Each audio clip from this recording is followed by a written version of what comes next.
Steve Lansky is one of the most experienced and accomplished producers in the history of Canadian sports television. You can follow him at Big Mouth Sports and get more insight from a man who, at the start of his stellar career, was the youngest producer in the history of Hockey Night in Canada, and he joins us today in TPL Media. Steve, how are you, my friend? I'm great, Jim. How are you? Good. It's a thrill to have you on. I'm a huge fan of your social media content and your insight to what life was really like in Hockey Night in Canada, especially after the last few weeks with the shocking announcement that no longer Saturday night hockey in Canada. It is a bit of a stunner. For someone who produced Hockey Night in Canada in the early, mid, late 80s, explain to the listeners, what was it like in Hockey Night in Canada at that time?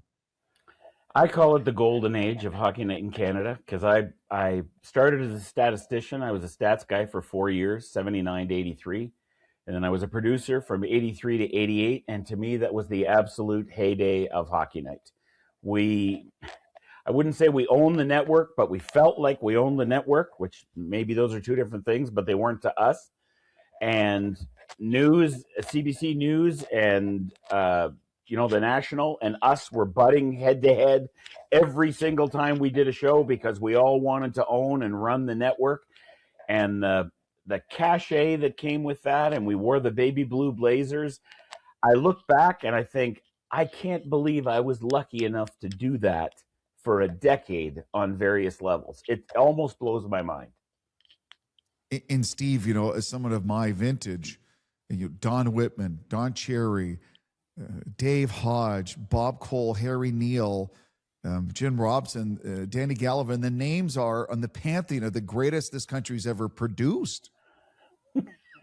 You're naming names, and all I can do is think of stories. And you said Harry Neal. Oh, my God, Harry Neal. The funniest man I have ever met in my life. In my entire life, the funniest man. We're at the Minnesota airport one time, and Harry and I drive up, and we're flying back to Toronto, I think. And so we pull up, and then a guy from the NHL that I won't name pulls up behind us. And he's an older guy. He's probably 65 years old, something like that. So we get out of the cab and we're getting our bags out, and he gets out of the cab, and this lady is driving the cab, and she's not 65. She's about 25 and pretty good looking. And Harry just looks at him and says, "Hey, what cab company is that?" Harry, it came out. It never stopped. It just came out with Harry. And that was every day with all of these guys. It was crazy. And you had a front row seat to the creation of Ron and Don, Steve. And for me, as a viewer, as someone going through school and getting into my broadcast career, I felt Don Cherry became a TV star during the 1987 Stanley Cup playoffs. When did you realize that you had something special in Don Cherry and he would become the icon that he did? Well, he started, if I'm not mistaken, he got fired by Colorado, and Ralph Mellanby, who I cannot say enough about his creativity and his ability to have built Hockey Night in Canada into what it was. Ralph was like nobody I've ever seen, had an ego like nobody I've ever seen. And he needed it because that's what he used. So he brought Don Cherry in about 1980. And I did a bunch of shows where Dave Hodge hosted Coach's Corner with Don. And Dave Hodge had no patience and no time for Don. We were in Calgary one time, and we had a 15-minute window to send them Coach's Corner because we were the national game that night. So Don went to where the national game was. So there'd be an early game in Toronto, but then we were the national game in Calgary. So we had a 15-minute satellite window to do Coach's Corner, Dave and Don. It was all choreographed. It was all scripted. Nothing was off the cuff. And at one point, Don had to talk about Chris Katsopoulos, who played for the Hartford Whalers. And he could not, where this is going, he could not say Katsopoulos. And instead of just letting it go, David stopped and said, "Don, it's Katsopoulos. Let's do it again." Well, now we're doing this for the third time, and they're saying in Toronto, you only have 4 minutes left on the window. And I'm saying, guys, you can't stop again. You have to do this. So he gets it. He kicks Katsopoulos again, and Dave just goes, whatever. And then they carry on. And so they were just at loggerheads the whole time. And then Ron took over from Dave after Dave flipped his pen. And Ron was kind of a kinder, gentler Dave. He would kind of guide Don in a direction he thought would benefit Don.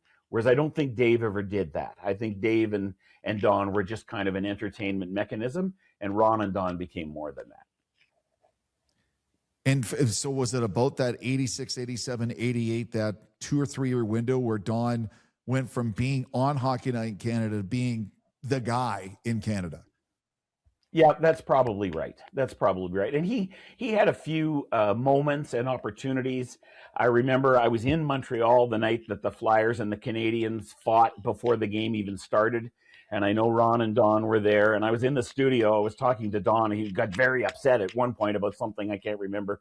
He may or may not have lunged at me. I don't know if I can reveal that here, but I think when Don had those opportunities, he was kind of at his best because he'd say, "This is ridiculous. This is crazy. This should never happen. That should never happen." So I think those things kind of helped build him into a star. And I thought Ron was really good at kind of molding that persona that had started back in the 80s when it was really rough, and he kind of smoothed Don out a little bit. So before we get into sort of any criticism of Ron MacLean, explain to the people watching this, Steve, what was it about Ron that made him so good that for so long in Canadian broadcasting? Isn't that funny?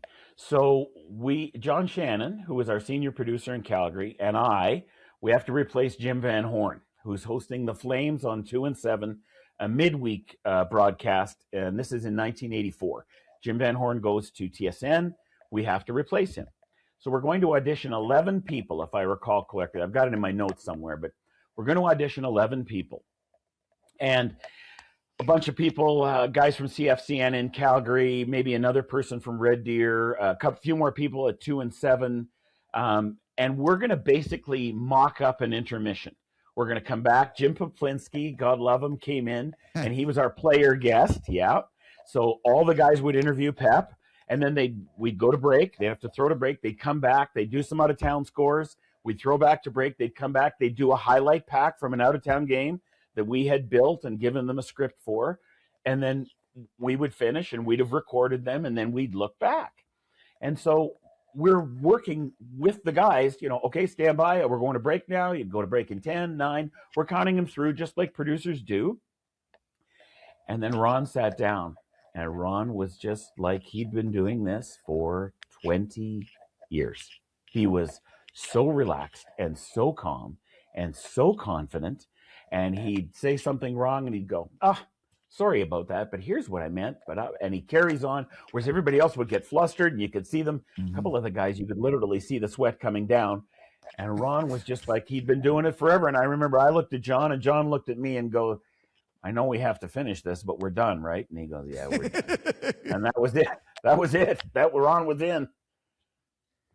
But in the last few years, as great as Ron is and the legacy he has, he's had some stumbles. What was Ron's weakness or maybe his ultimate downfall towards the end of his career? So I think the issue started with Ron. There was one year, and I don't have it in front of me. I'm going to say 20, 25 years ago. He and Don either held out or couldn't agree on money with CBC at the start of the season.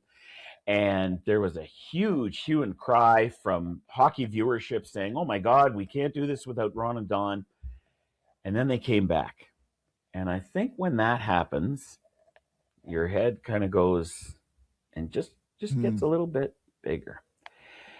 And unless you have a production team that says, "No, we're going to stay in our lane. We're not going to believe everything we read. We're going to stay right here." Unless somebody governs that, people will do what they're allowed to do. And I think that was the start of the issue, because I found at the end, Ron wasn't in his lane. Ron was in every lane on the roadway. And that's never been a host role to me. I've watched I've been a sports television fan since the 1960s. I've watched every host do their job. Brent Musburger, Jim Nance, Bob Costas, you name it. There's a lane that you need to stay in to be a good host. And unfortunately, Ron lost sight of that lane, and that led to other issues. That's just my opinion, but that's what I see. I think that's a brilliant way to put it, Steve. On your excellent social media feed, you wrote something the other day that shocked me, and I've been doing this for a long time, and I didn't know this. And most Canadians don't know this. From 1952 to 1998, Hockey Night in Canada was not produced by the CBC. Explain to everyone who exactly produced the show for such a long period of time. It's funny. I knew you were going to say that. When you said I posted something, I said he's going to mention CSN. So McLaren Advertising was in at the very beginning of Hockey Night in TV. Advertising company associated with Molson. They had another company called Intergroup Advertising. But McLaren ended up forming a TV arm called Canadian Sports Network, CSN. So if I had a show from the Leafs used to be on CHCH in the mid 80s, their midweek shows. If I had a show and I could plunk it in, it started with the following is a Canadian Sports Network production, and the logo would flip in association with CHCH TV. Well, there were about 20 people who worked for CSN, and that was the production arm of McLaren Advertising. Ralph Mellenby didn't work for CBC. He worked for CSN. Don Wallace, our executive producer of Midweek, didn't work for CBC. He worked for CSN. We all worked for Canadian Sports Network. In 1986, CSN got sold to Don Ohlmeyer and became Ohlmeyer Communications. Following is an Ohlmeyer Communications production in association with ITV in Edmonton. And then it became Molestar Communications. And Molestar was around for about 10 years. CBC is still not producing Hockey Night. Huh. And then in 1998, I think CBC woke up and went, wait a minute, we can produce this. We don't need these people to produce this. Unfortunately, what they didn't realize was that all of us who worked for CSN did one thing. We produced hockey. We didn't do track and field. We didn't do figure skating. We did hockey. And I think that was a bit of a stumble in the whole mechanism towards Hockey Night in Canada not being around anymore. That would be one of the first steps to me. But for years and years and years, CSN produced all those shows. And Steve, I'm glad you brought that up, because as a broadcaster, I feel there's a nuance to how you call a hockey game, how you shoot it, how you produce it, how you come in and out of commercials, what to show, what not to show, that is very unique to hockey, especially at that NHL level. Oh, man, we could do 2 hours on this. So the thing that I was aware of at the time, now I'm young, I'm in my early 20s. I was aware of it at the time. I'm really aware of it now. It's like hockey was a vat of water, and we were immersed in that vat of water. I bet you 10 minutes, Jim, didn't go by in a day when we didn't talk about hockey, either to our spouse, to our friends, to the people we worked with. Think about that for a minute. Yeah. That is full immersion into hockey broadcasting. And we used to talk about the smallest things. About Bob Cole would always go long, let's say, into break. And they'd get 7 counts into break. So we're going to break in 7-6, and that would be for him to say, the Oilers are up 3-1. We'll be back to the Met Center in Minnesota right after this. And Coley would go long. And so John Shannon would say, Bob, I'm going to give you a shorter count, and I need you to be done earlier. So instead of a 7, you're going to get a 4. And they were just these little nuanced things that we would do because we did so many hockey games. In 1986, I counted, I took 230 flights around North America. In 1986 alone.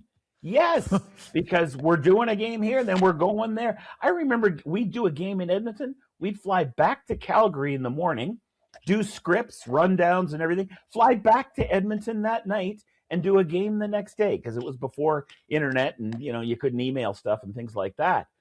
But the amount of hockey we did was so intense. There was no minute of any day we weren't thinking about it or acting on it. And that made a difference in the broadcast everybody else saw at home. That's incredible. Steve, I know for years, Hockey Night in Canada and the powers that be knew that Don Cherry was getting up there in years. And then he got into his 80s and they still put him out there every Saturday night. Now, any relative I've had in their 80s loses their filter. Why did they not try to groom the next person, the next Don Cherry, and have a graceful, proper exit, and then have someone else come in to carry the mantle? Why did they not do that? Okay, I'm going to give you three things. Number one, I'm not sure there is a next Don Cherry. I'm not sure that's possible. Number two, they made one really, really big mistake with Don. The first time Don talked about anything that wasn't the National Hockey League or the American League or the International League or Major Junior, the producer should have said, Don, don't you ever talk about anything but hockey again. If you want to go on a podcast with your son Tim producing and you want to talk about a million things, you go right ahead. This is called Hockey Night in Canada, and that's what we're going to talk about. But nobody did that to Don. And Don was allowed to do things that Don should never have been allowed to say or do. And I really do feel bad in my heart for Don, because Don did what he thought was best, and he had nobody saying to him, no, you can't do that. That's not gonna happen. You have to get off that track and you have to focus on hockey. And I feel for him, because I think he was allowed to do things he never should have been allowed to do. You're right. You get a little bit older, you get confident, this gets a little bigger.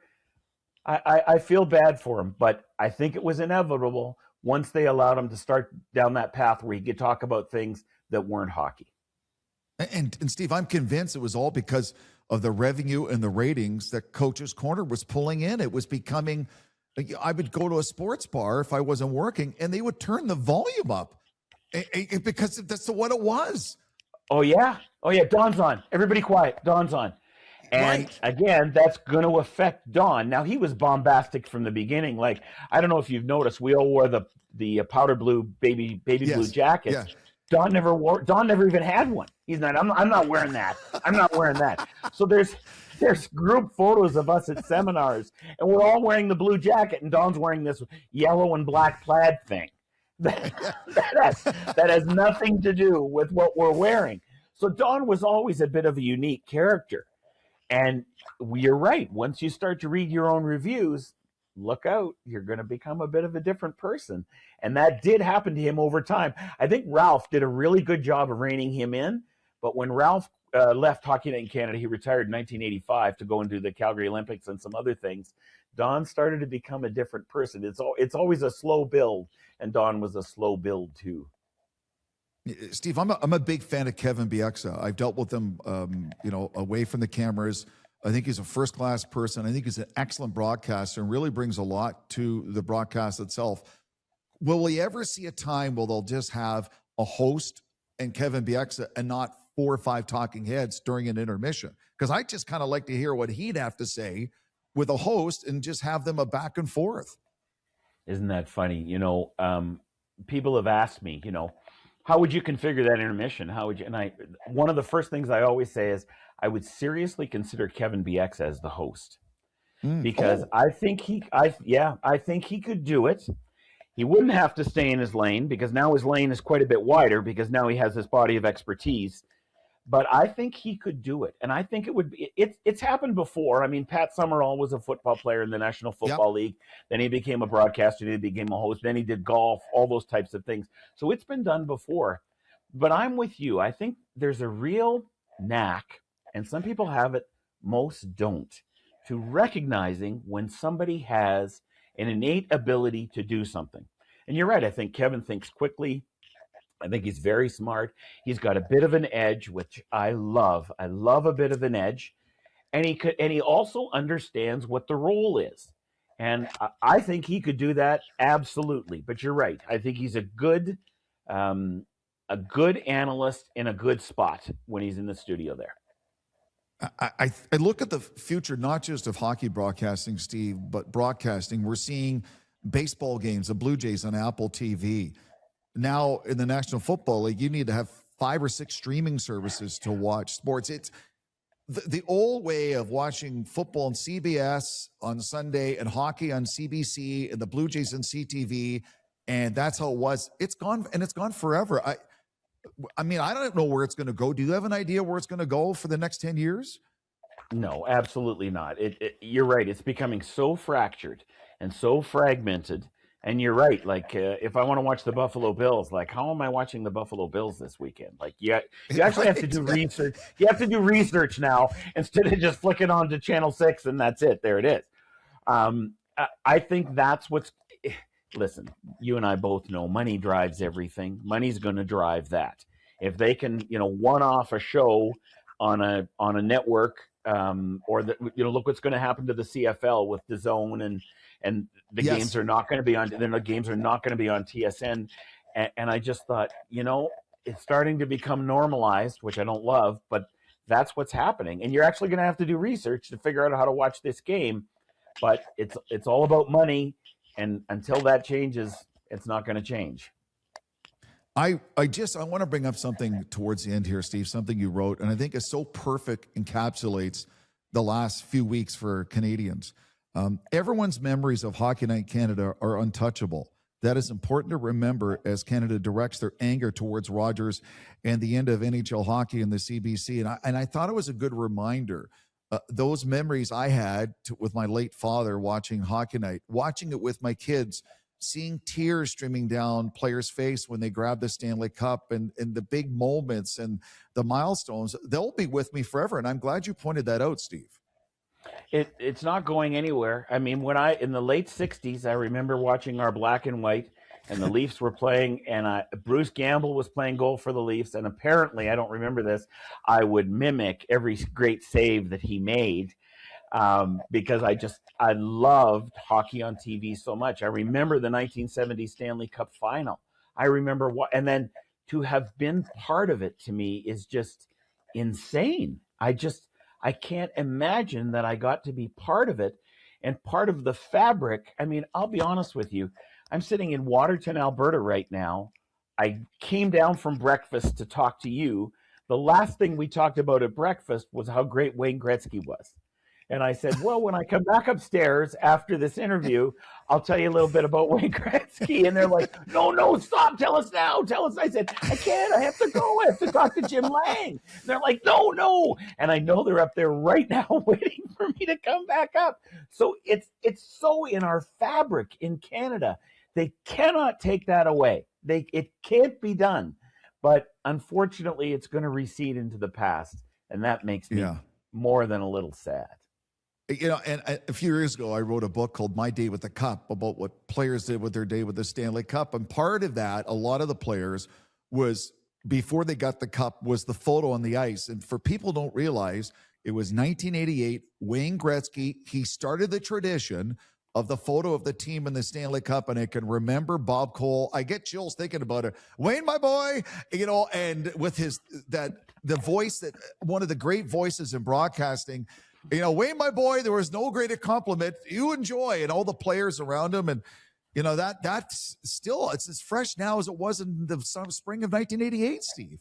Bob Cole was a character. I'll tell you a quick Bob Cole story. So I'm doing stats in Edmonton.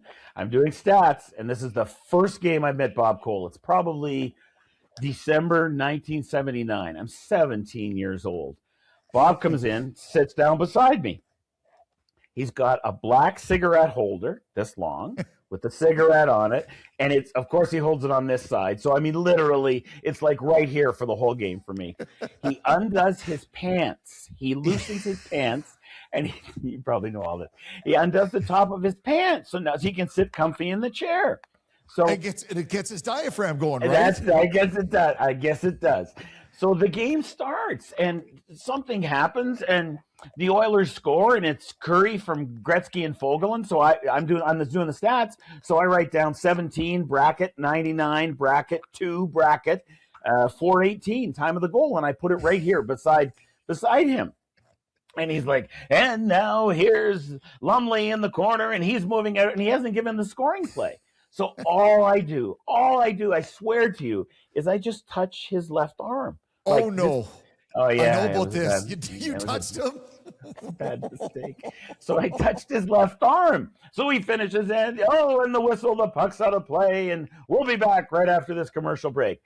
And he takes his headset off and he looks at me and I'm not going to swear, but he did. He said, "Kid, don't touch me. Don't be effing touching me. Don't touch me ever again." Turns back, puts the headset on.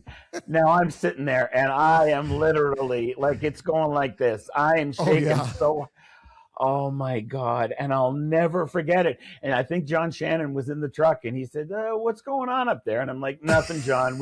We just solved the problem. It's been solved. It won't happen again. Don't worry about it, buddy." Oh my God. So that was Bob Cole in a little nutshell there. That guy, I've never seen more energy in a guy in my whole life. No, and that's for me, these giants, these icons, these titans of broadcasting who came up with the powder blue jackets and the host and the interviews and the Hockey Night in Canada towel and that. And, I get a little emotional thinking about it because I grew up with it and then I became a broadcaster. And I was telling someone the other day, Steve, I remember covering my first Leafs training camp at Maple Leaf Gardens in September 95. And Hockey Night in Canada showed up to do some feature interviews. And it was like the Red Sea parted with all the other reporters because we were in awe of Hockey Night coming in to do their features to get ready for the season. It was unbelievable. And a lot of us tried not to let our heads get too big because it kind of was like that. We were royalty walking in, but we just have this job to do. We just want to focus on our job and do the best job we can. But I remember looking around and seeing people looking at us like, wow, you guys know how, like, this is a big deal. We did know, but we just tried to be one of the group. But yeah, when you walk in those jackets, you're kind of a target for people to say, "Oh, wow, Hockey Night's here. This must be a big deal." Yeah. It is. It's some of my great memories, getting to know Ron and Don, getting to know Bob Cole and Harry Neal. And, even though I was at different networks and different broadcast outlets, Steve, I can't thank you enough for bringing the insight to this. And you can go back and tell your Wayne Gretzky story, but it's greatly appreciated. I thank you, my friend. You're very welcome, Jim. Great to talk to you. Likewise. Looking for reliable and convenient personal safety products? Less Lethal has you covered. As Canada's only authorized Byrna distributor, we provide a range of products for recreation, protection, and security. Explore our Byrna launcher lineup, including the LE, SD, TCR, and Mission 4, designed for different levels of performance and protection needs. We also offer the Banshee personal safety alarm, designed to protect children, women, and vulnerable individuals. Because your safety is our top priority. Shop now at lesslethal.ca.